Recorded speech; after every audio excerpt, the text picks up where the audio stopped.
Hamas और Israel के बीच युद्ध को भी लगभग 5 महीने बीत चुके। लगातार इनके बीच संघर्ष चल रहा है। अमेरिका और यूरोप के कुछ देश ऐसे हैं जो इसे कमाई का साधन बना रहे हैं। जी हाँ, युद्ध कमाई का साधन है।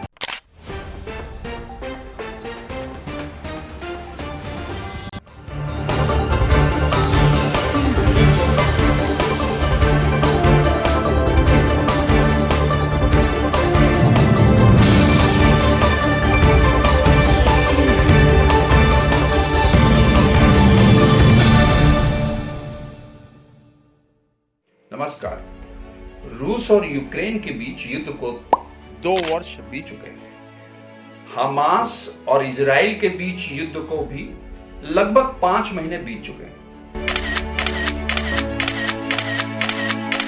लेकिन युद्ध अभी भी ठंडा नहीं पड़ा है। लगातार इनके बीच संघर्ष चल रहा है। ये देश बर्बादी की ओर जा रहे हैं, लेकिन अमेरिका और यूरोप के कुछ देश ऐसे हैं जो इसे कमाई का साधन बना रहे हैं। जी हाँ, युद्ध कमाई का साधन। आपको ये जानकर आश्चर्य जरूर हो रहा होगा, लेकिन आज मैं इसी विषय पर बात करने वाला हूं कि किस तरीके से जो युद्ध है, युद्ध जो है कुछ देशों के लिए कमाई का साधन बन गए। 7 अक्टूबर 2023 को हमास के लड़ाकों ने इजराइल पर हमला किया। उसके बाद इजराइल ने गाजा पट्टी में पर जो हमास के ठिकाने वहां ताबड़तोड़ हमले करके जो है एक हिस्से को पूरी तरीके से कब्रिस्तान में बदल दिया। और ये ताबड़तोड़ हमले अभी भी जारी हैं और इसमें विराम लगने की कोई भी संभावना दूर दूर तक दिखाई नहीं देती है। अब सवाल ये उठता है कि ये रूस और अमेरिका ये युद्ध क्यों जारी रखना चाहते हैं? आखिरकार इसके पीछे क्या कारण है? रूस भी नहीं चाहता कि युद्ध रुके, अमेरिका भी नहीं चाहता युद्ध रुके, और यूरोप के और भी कई ऐसे देश हैं जो नहीं चाहते कि ये युद्ध रुके। उसके पीछे क्या कारण है? देखिए, ये जो युद्ध है, उस युद्ध में आप देखें तो इजराइल के साथ कौन खड़ा है? इजराइल के साथ खड़ा है अमेरिका, नाटो देश, और वो उसको बाकायदे आर्थिक मदद दे रहे हैं, सैन्य मदद दे रहे हैं। और इसी तरीके से देखा जाए तो यूक्रेन में जो रूस के साथ हमला हो रहा है, तो रूस एक तरफ अपने हथियारों का जो है प्रदर्शन कर रहा है, परीक्षण कर रहा है, और अमेरिका भी जो है इसी बहाने, और नाटो देश भी इसी बहाने अपने हथियारों का और जो है अपने जो उनके औजार हैं उनका जो है वो प्रदर्शन कर रहा है और लगातार निवेश कर रहा है। और देखिए, इसको मैं एक उदाहरण देके समझाना चाहूंगा कि जो अमेरिका के पूर्व राष्ट्रपति जनरल आइजनहावर हैं, उन्होंने 2023 में एक बयान दिया और कहा कि ये जो अमेरिका है, अमेरिका के जो एक तरीके से सैन्य प्रतिष्ठान है और उसका जो उसकी जो विदेश नीति का ये हिस्सा है, और वो लगातार युद्धों में इसका निवेश करता है। और ये इसके लिए उन्होंने ये भी बताया कि जो इसके ताजा उदाहरण है, वो बताया कि हमास और इजराइल के बीच संघर्ष है, और दूसरा उदाहरण रूस और यूक्रेन के बीच युद्ध है। उन्होंने इस बात को बहुत क्लियरली कहा है और कहा है कि अगर रूस और यूक्रेन की जो संघर्ष है उसको जो है बातचीत के माध्यम से, वार्ता के माध्यम से रोका जा सकता है, लेकिन ऐसा नहीं किया जा रहा। और एक और मैं जो है बात यहां बताना चाहूंगा। अमेरिका के विदेश मंत्री ब्लिंकन और ब्रिटिश के विदेश मंत्री डेविड कैमरन ने एक संयुक्त प्रेस वार्ता में कहा कि जो हम निवेश कर रहे हैं, खासतौर से सैन्य मामलों में या सैन्य जो सहायता प्रदान कर रहे हैं यूक्रेन को, उसका 90% जो हिस्सा है वो मैन्युफैक्चरिंग और प्रोडक्शन में लगाया जा रहा है। उसकी वजह से जो है अमेरिका में रोजगार के अवसर क्रिएट हो रहे हैं और जो देश इसमें निवेश कर रहे हैं वहां खाली रोजगार की अवसर वहां के स्थानीय लोगों के लिए क्रिएट नहीं हो रहे हैं, बल्कि उनकी अर्थव्यवस्था और सशक्त हो रही है। इसलिए जो युद्ध की नीति है उसे जारी रखना चाहिए। युद्ध होना उनके हित में है, उनकी अर्थव्यवस्था को समृद्ध करने के लिए, लोगों को रोजगार प्रदान करने के लिए। इसलिए देखिए कहां कितना बड़ा नुकसान इन युद्धों से मानवता का होता है, जान माल का होता है, और कैसे देश बर्बाद होते हैं, उनकी अर्थव्यवस्था, उनका जो इंफ्रास्ट्रक्चर है पूरी तरीके से तहस नहस हो जाता है। आप यूक्रेन का उदाहरण लीजिए, यूक्रेन में किस तरीके से रूस ने ताबड़तोड़ हमले करके वहां के इंफ्रास्ट्रक्चर को तहस नहस कर दिया, वहां कितने लोग मारे गए, कितने लोगों की जानें चली गई। उसी तरीके से जो हमास और इजराइल के बीच का जो संघर्ष है उसके बीच कितने लोगों की जानें गई, कितनी तबाही हुई। लेकिन इन देशों के लिए, अमेरिका के लिए, ब्रिटेन के लिए और अन्य यूरोपीय देशों के लिए जो युद्ध है वो लाभ का माध्यम है, कमाई का साधन है। मतलब लोगों की कब्रों पर लोगों की लाशों की राजनीति की जाती है कि इसके आधार पर किस तरीके से उनकी अर्थव्यवस्था सशक्त हो सकती है।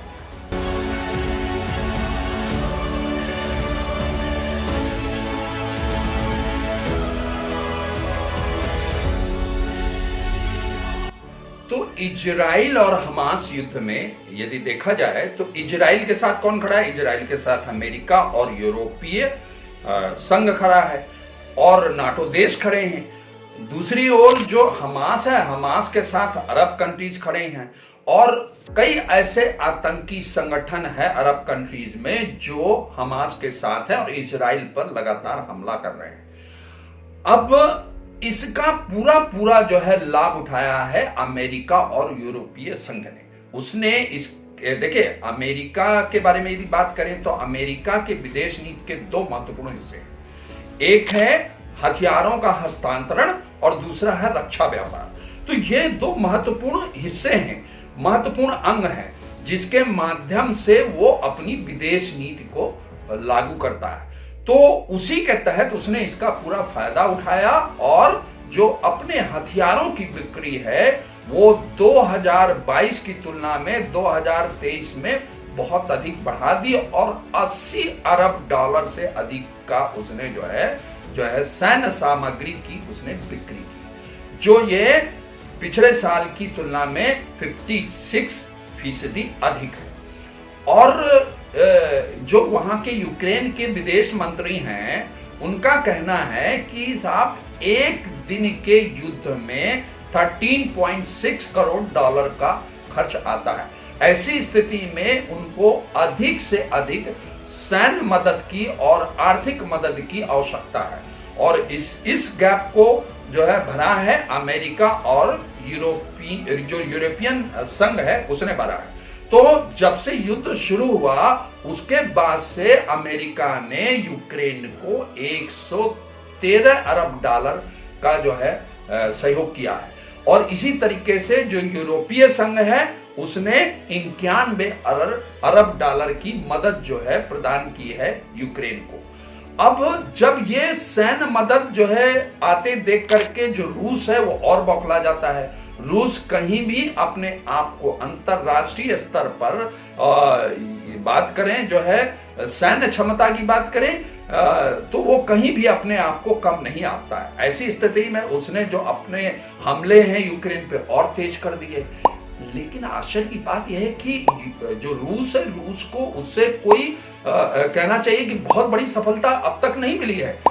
देखा जाए यदि इसका मूल्यांकन किया जाए युद्ध का तो उसमें अभी भी रूस जो है मात्र यूक्रेन के 17% हिस्से पर ही कब्जा कर पाया और लगातार कहना चाहिए कि वो विफल हो रहा है और यहां तक कि जो यूक्रेन है उस पर जवाबी हमले कर रहा है, रूस को क्षति पहुंचा रहा है। और जो कई बार ऐसा भी सुनने में आया है कि जो रूस की सेना है वो कई बार इस बात को लेकर डेमोरलाइज भी हुई है, उनके सैनिक डेमोरलाइज हो रहे हैं कि जो है किस तरीके से उनके हमलों को यूक्रेन विफल कर रहा है। अब मैं आपको बताना चाहूंगा कि किस तरीके से अमेरिका जो है रणनीति बनाता है और क्या करता है इसके लिए तो जो उसके सीनेटर हैं, जो वहां पर देखिए, अमेरिका में डुअल पार्टी सिस्टम है, रिपब्लिकन पार्टी है और डेमोक्रेटिक पार्टी है।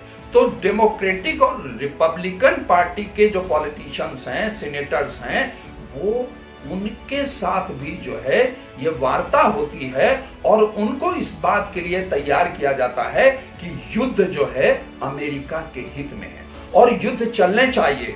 युद्ध हो यदि चलते रहेंगे तो उससे उनका जो व्यापार है, जो उनकी इंडस्ट्री है, जो उनके सैन्य प्रतिष्ठान हैं, वो जो है फ्लरिश करेंगे और लगातार उनका विकास होगा और जो रोजगार के अधिक से अधिक अवसर जो है मिल सकेंगे। यही कारण है। और कई बार ये भी देखा गया है अमेरिका में कि जो मीडिया घराने हैं, मीडिया घराने भी जो है इस कैंपेन में, अमेरिका की इस रणनीति में वो भी शामिल होते हैं और राजनेताओं के साथ भी जो है उनका जो है कहना चाहिए कि सहयोग होता है, समर्थन होता है। इस तरीके से जो कहना चाहिए कि जो कमाई का साधन है, जो व्यापार का साधन है, वो युद्ध को बनाया जाता है। और अमेरिकी सैन्य औद्योगिक जो प्रतिष्ठान के समर्थक पूरे सरकारी और अर्ध सरकारी तंत्र में पैठ बनाए हुए हैं। लॉबिस्ट लगातार जो है जो थिंक टैंक है वहां के, और जो वहां की कहना चाहिए कि सरकारी तंत्र है, और जो वहां के कहना चाहिए कि कंपनियां हैं, सैन्य कंपनियां हैं, उनके साथ मिल करके इस रणनीति को तैयार करते हैं और ऐसा माहौल बनाते हैं कि ताकि जो उसकी पॉलिसी है, अमेरिका की पॉलिसी है, उस पॉलिसी को अच्छे तरीके से लागू किया जा सके। अमेरिका के सैन्य औद्योगिक प्रतिष्ठानों के जो समर्थक हैं, वो जो वहां का सरकारी और गैर सरकारी जो तंत्र है उसमें अच्छे तरीके से पैठ बनाए गए। लॉबिस्ट अपना काम कर रहे हैं। लॉबिस्ट जो है औद्योगिक कंपनियों के साथ मिल करके, जो सैन्य औद्योगिक कंपनियां हैं उनके साथ मिल करके, राजनेताओं के साथ साठगांठ करके, जो हथियारों के विक्रेता हैं उनके एजेंडा को इंप्लीमेंट करते हैं, उस एजेंडा को आगे बढ़ाते हैं कि किस तरीके से उस एजेंडा को लेकर के आगे जाया जाए और वैसा ही माहौल क्रिएट किया जाए।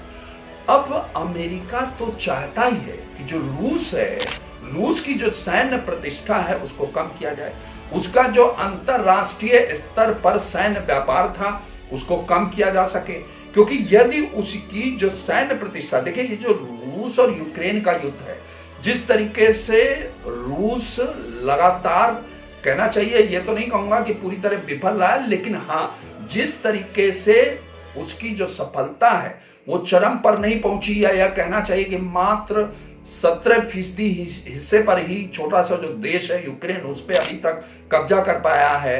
और जो यूक्रेन है लगातार उस पर जवाबी हमले कर रहा है, उसका कारण वो अलग है, किस तरीके से उसको मदद मिल रही है, बाहरी मदद मिल रही है, नाटो कंट्रीज से, अमेरिका से, यूरोपियन कंट्रीज से उसे हथियार मिल रहे हैं, उसके चलते वो उसको मुंह तोड़ जवाब दे रहा है रूस को। तो अमेरिका चाहता है कि उसका जो हथियारों का प्रदर्शन है या जो हथियारों की शक्ति है उसको कम करके जो है आके जो वैश्विक समुदाय है वो इस बात को समझे कि जो रूस है, रूस में वो शक्ति अब सैन्य शक्ति नहीं रही। उसका उद्देश्य यही है ताकि जो अमेरिका है, अमेरिका का जो सैन्य औद्योगिक प्रतिष्ठान है उनको वैश्विक स्तर पर स्थान मिल सके और ज्यादा से ज्यादा जो है उसकी कमाई हो सके, जो है फायदे का सौदा उसका साबित हो सके। बड़ी अजीब बात है कि एक और पूरी मानवता बर्बाद हो रही है, करा रही है युद्धों के चलते, लेकिन अमेरिका और यूरोपीय संघों को इस मानवता की चिंता नहीं है।